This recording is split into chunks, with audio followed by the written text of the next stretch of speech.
So, to give you a little bit of a backstory of how Bradshaw Mountain Chronicles came about, um, my sweet lady wife and I owned a very nice house in north central Phoenix, a nice two-story, 2.5 bath, three-bedroom house in north central Phoenix. It was kind of my trophy house. But I decided that I didn't want to be having to meet a mortgage every month until I was 80 years old. And so I said to her one day, when we get enough equity in this house, I'd like to sell it and like to buy something outright with no mortgage, probably downsize. And she agreed, surprisingly enough. And she says, when we do that, I want to get out of Phoenix. I want to move to someplace kind of out in the country. And so we kind of began a low level sort of long search. We laid out our requirements, and my wife's knees were not the best, so we knew that eventually we'd have to be in a something single story. We'd have to sell the two-story house anyway. She wanted something with less square footage and fewer bathrooms, so it would be easier to clean. That was kind of the requirements in the house itself. I see lots of places with, 5 acres, 10 acres, 20 acres, but I didn't want a bunch of acreage that I would have to take care of. So quarter of an acre, half of an acre, something like that. And so that set the boundaries, kind of the requirements. Now, if now now my mother is still alive, and she's 94 years old, and she lives in a retirement facility in north central Phoenix.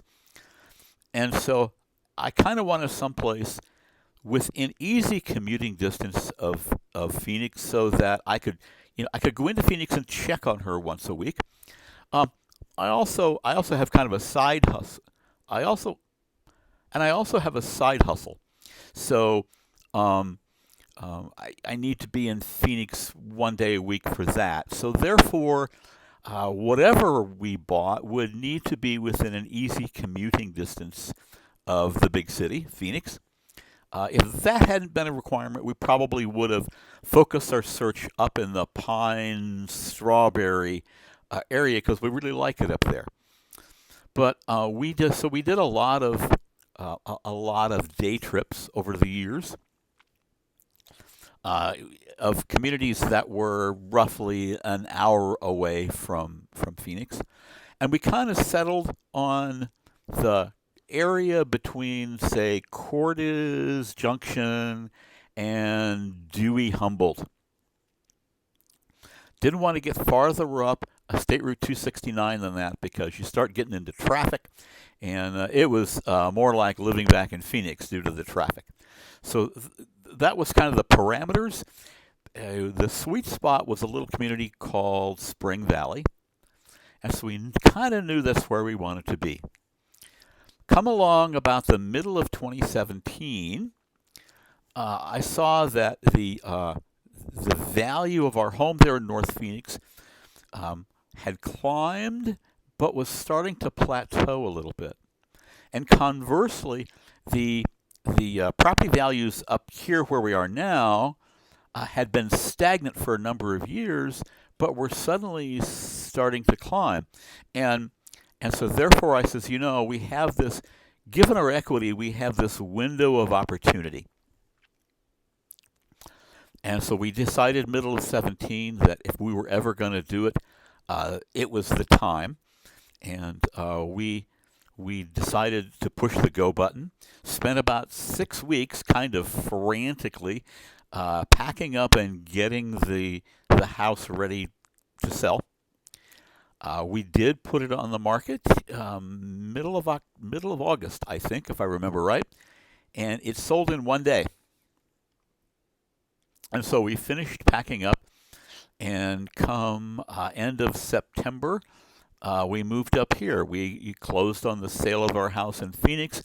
We found just a real little jewel of a place up here that we really liked. That was nice, relatively new, and we could just move in and start living.